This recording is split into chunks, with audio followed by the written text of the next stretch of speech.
The night always feels quieter than it should, as if the world exhales in a long, invisible breath. Yet that silence is not empty. It carries movement, subtle currents, soft distortions, vibrations that most people never consciously notice. When I first learned that our deepest fatigue doesn't come from our daily routines but from what happens between 2 and 4 a.m., I felt the same disbelief many of you might feel right now. But once you begin to sense it, once you tune yourself to that strange hour when the veil thins, you can no longer unsee what's been happening behind the scenes of your own sleep. The ancient Gnostics wrote about it carefully, almost cautiously, as if they feared that even documenting their discoveries would draw attention from the wrong eyes. They described a phenomenon they called the midnight harvest, a subtle extraction of emotional energy carried out by entities dwelling in what they called the lower heavens. Today we might use a different language, but the core idea remains the same. Our exhaustion upon waking, that strange heaviness in the limbs, the dragging of the mind, the feeling that something pressed against our chest in the dark, these are not simply signs of poor rest. They are symptoms of interference. It happens most intensely around 3:33 a.m. That number appears in countless testimonies, people waking suddenly at exactly the same time night after night, sometimes with no memory of dreaming, sometimes with their heart racing, sometimes with a whisper of fear that doesn't belong to any thought they were aware of. The Gnostics believed this moment marked the apex of vulnerability in the human energy field. The body is still, the mind is drifting in a liminal space, and the emotional body is completely exposed. It is here, precisely here, that the Archons move. Now, I'm not talking about physical beings. These are not creatures with bodies or faces or forms we'd recognize. Think of them instead as parasitic intelligences that thrive on human emotional charge. Joy, sorrow, fear, longing, it doesn't matter. Anything with weight, anything with warmth, anything with that spark we call feeling, becomes nourishment for them. During the midnight harvest, they draw close, reading these currents like seasoned foragers. Some nights they tap the soft remnants of your dreams. Other nights they pull directly from the emotional echoes you carried into sleep. And on the heaviest nights, the ones when you fall into bed stressed, grieving, or overwhelmed, they feast. But here's the strange part, you can feel it if you learn to pay attention. Not with your ears. Not with your eyes. With that subtle awareness inside your sternum, that place where instinct and intuition overlap. You might notice a pressure, like a weightless hand resting against your ribcage. You might sense a pulling, like something gently tugging your awareness into a tunnel. You might even feel a sudden drop, as though your spirit loosened slightly from your body. These sensations are clues, signals that something is interacting with you beyond the physical plane. The Gnostics kept detailed notes on how these encounters worked. They said the Archons rarely approach randomly, they follow emotional pathways. When you drift into sleep with lingering fear or resentment, your field emits a distinct frequency they can sense instantly. When you fall asleep after laughter or gratitude, they feel it too, and although positive energy resonates differently, it is still usable to them. This is why many spiritual traditions emphasize cleansing the mind before bed. They knew something was watching. They knew something was listening. The midnight harvest doesn't require your permission. It doesn't ask.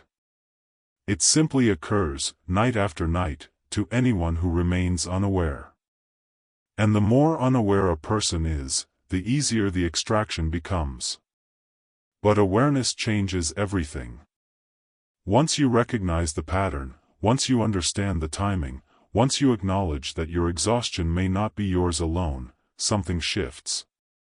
The field around your heart responds. The subtle body tightens. And the Archons, who rely entirely on stealth, begin to hesitate. This is why people on a spiritual path often report a sudden change in their sleep patterns. They begin waking up at unusual hours, feeling watched yet more alert than ever. They begin sensing a presence, not threatening, but curious, as if something that once took freely now wonders whether it has been noticed. This moment, the first spark of awareness, is the true beginning of resistance. Because awareness is a kind of light, and these entities thrive only in the dark.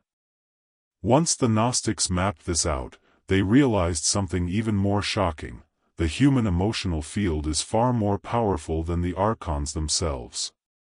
It radiates like a small sun, pulsing with intention and memory and meaning. The Archons feed because they lack this inner radiance. They have no spark of their own. They survive through us.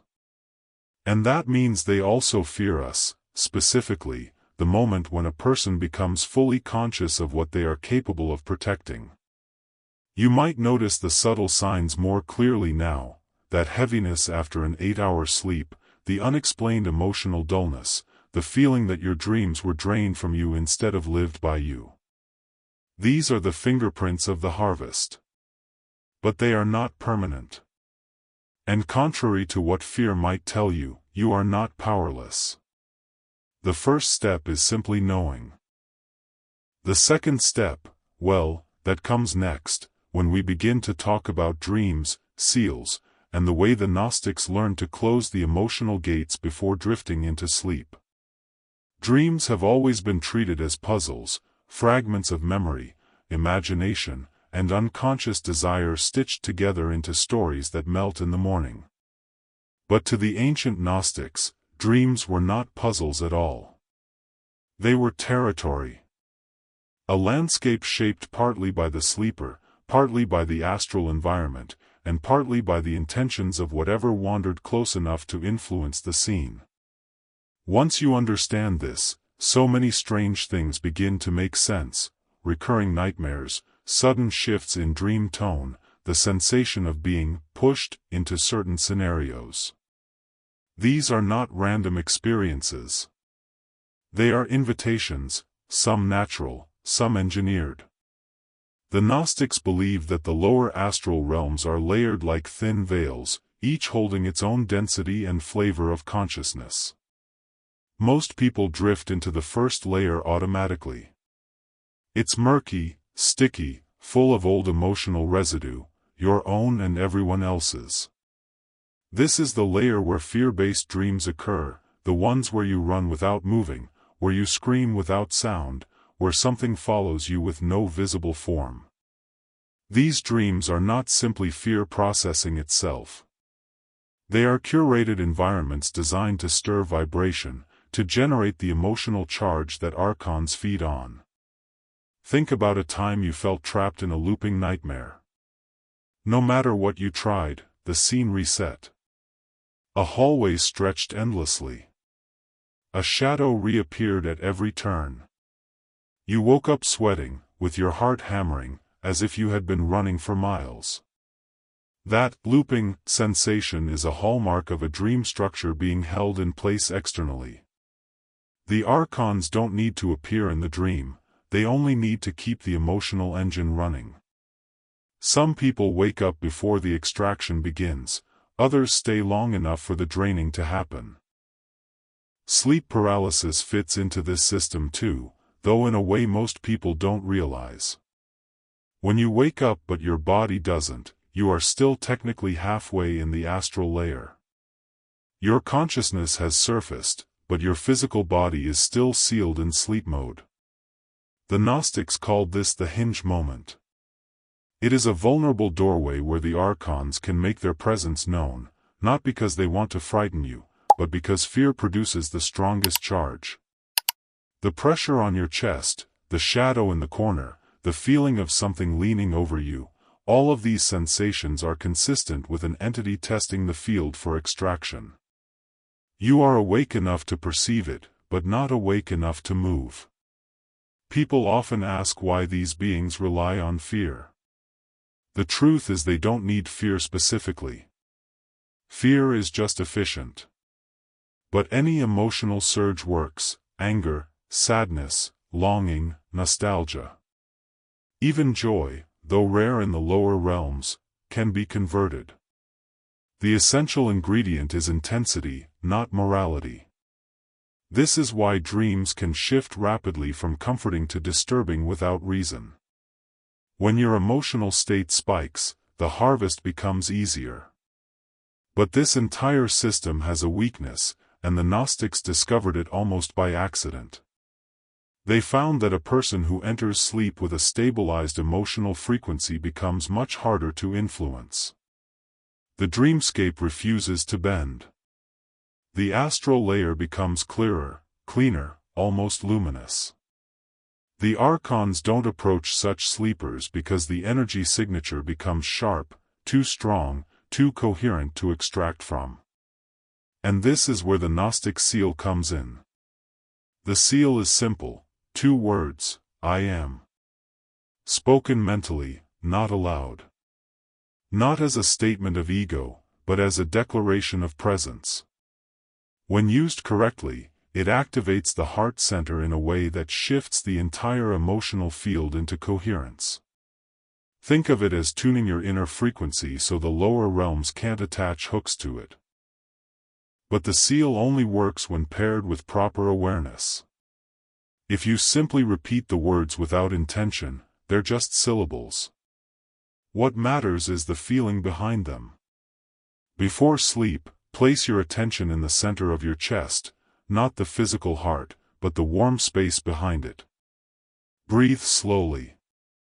Bring up a gentle sense of existence, not pride or identity, just the quiet recognition: I am here. I am aware. I am not open for influence. Then speak the seal inwardly. I am.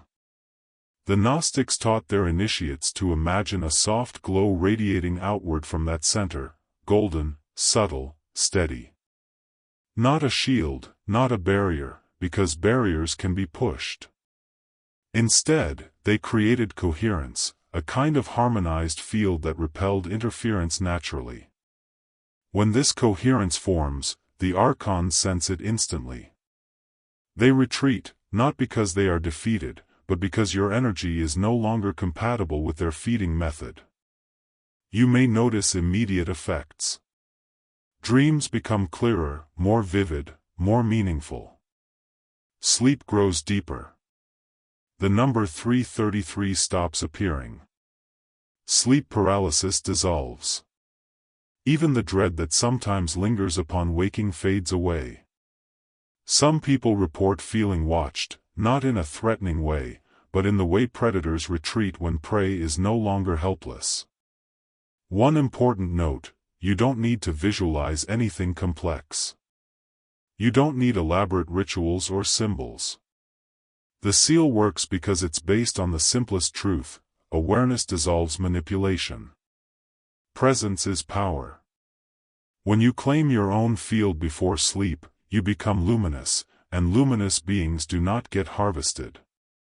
The Gnostics protected this knowledge for centuries, sharing it only with students who showed signs of awakening, students who were beginning to ask why they always woke up tired, why their dreams felt engineered, why their inner light dimmed for no apparent reason. They recognized that emotional sovereignty is the first step toward spiritual freedom. And that step begins tonight, the moment you choose to apply the seal with intention. In the next section, we'll talk about what happens when you begin this practice consistently, how resistance rises, why it happens, and how you can move through it without fear. The first few nights after using the seal are usually calm. You might sleep more deeply than you have in months, maybe even years. The dreams feel softer, clearer, more spacious. You wake with a sensation like your mind has been rinsed in quiet water. Many people tell me it feels as if they've stepped slightly outside the rhythm of the world, still here, still human, but more perceptive, more grounded, more aware of what moves around them. This peaceful phase is real, and it's important. But it's not the end of the story. Because the moment the Archons realize that a person's emotional field is shifting, they react. Not out of malice, but out of survival. Imagine relying on a food source your entire existence, and suddenly that source begins closing the door. You wouldn't give up easily. You'd push back. You'd test the boundary. That is precisely what happens when a nomadic, that is, a spiritually sensitive person, begins sealing their field before sleep. The Archons feel the change instantly. And the resistance begins. This resistance shows up in different ways for different people. Some experience sudden spikes of irritation during the day, as if their emotions are being pulled sideways. Others feel heavier at night, more restless, as though their mind is trying to distract them from remembering the seal. Some have bizarre dreams, not frightening, just strange, dreams that feel like poorly constructed illusions stitched together quickly and sloppily, meant to overwhelm the senses before coherence can form.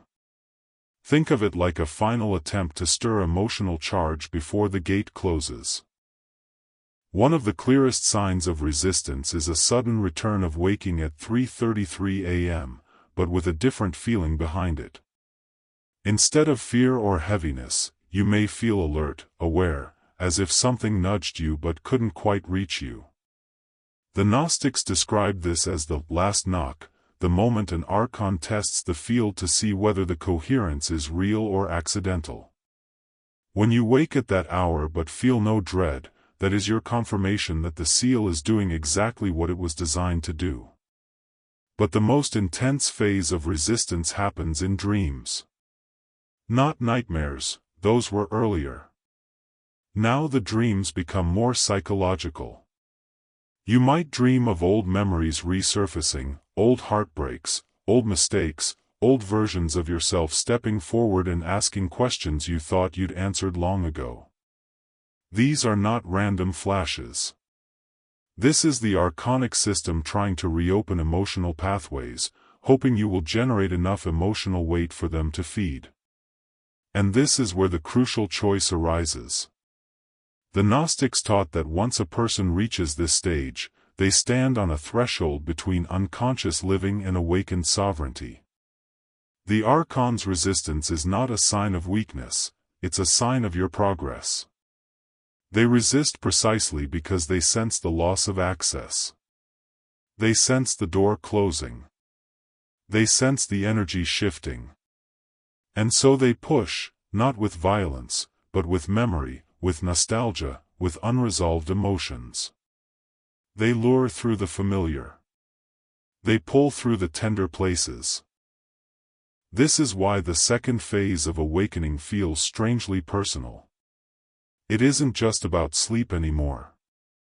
It becomes about your life, your patterns, your wounds, your relationships, your sense of self.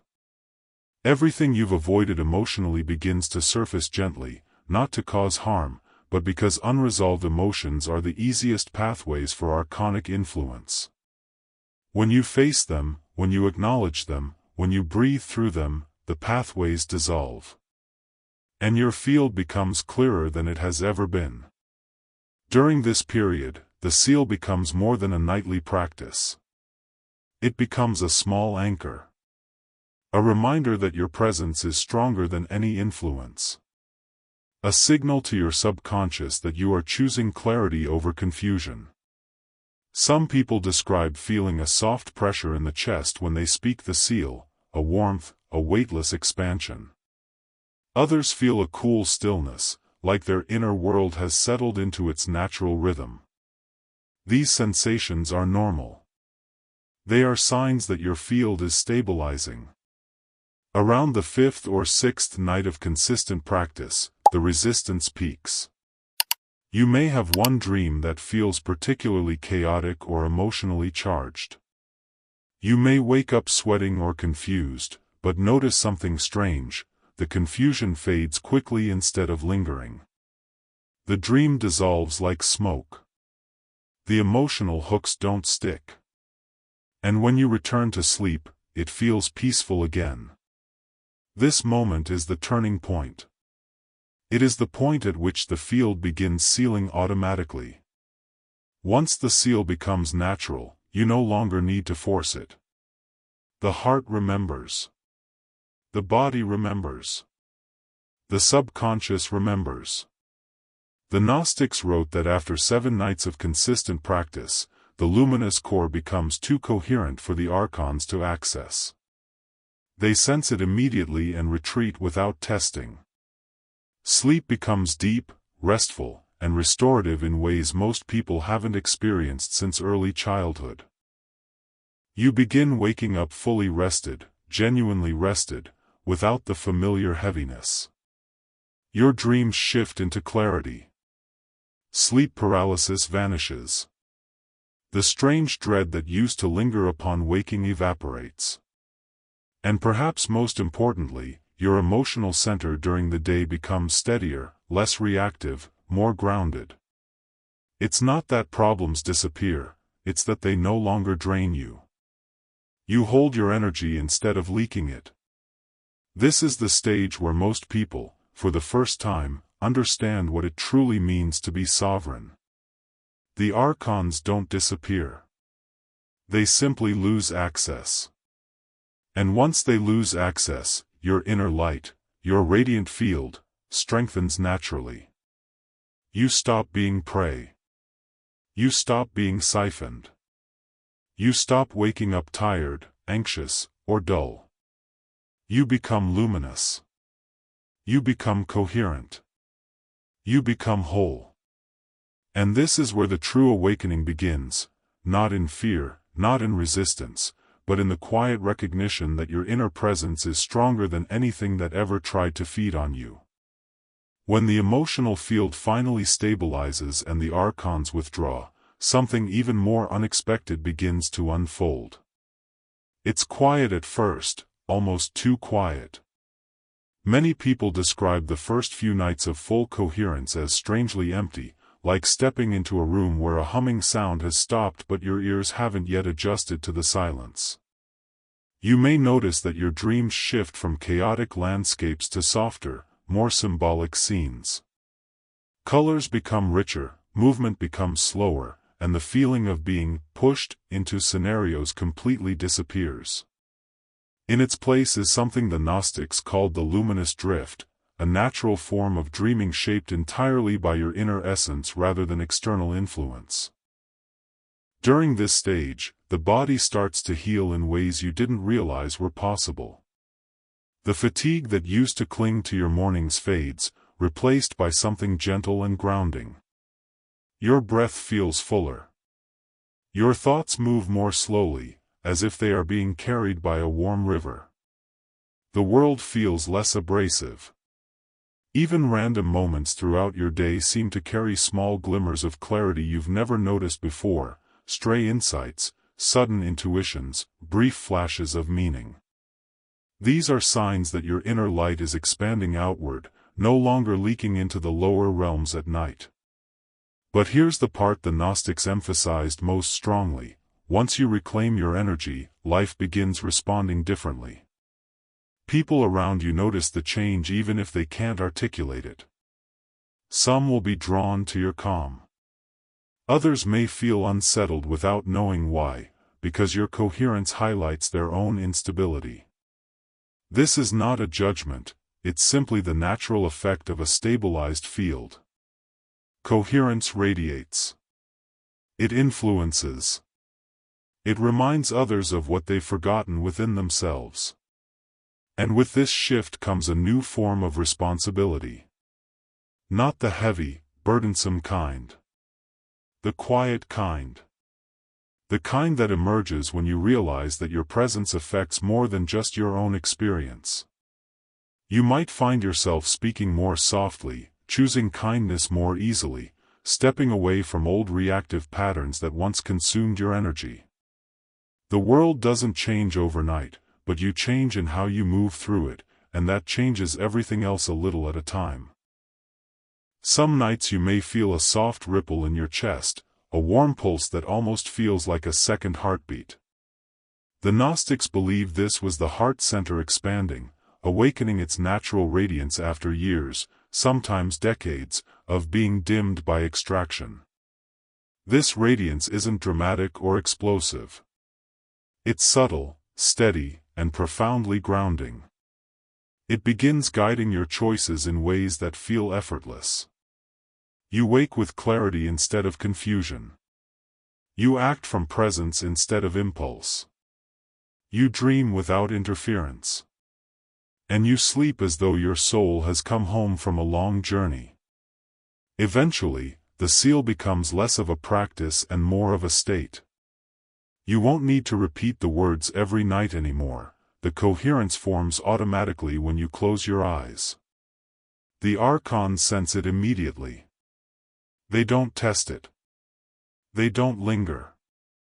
They simply move on, seeking another field that hasn't yet awakened. Your light becomes your natural protection, and your awareness becomes the quiet guardian of your rest. This is the point where true sovereignty begins, not dramatic, not loud, but deeply, profoundly real.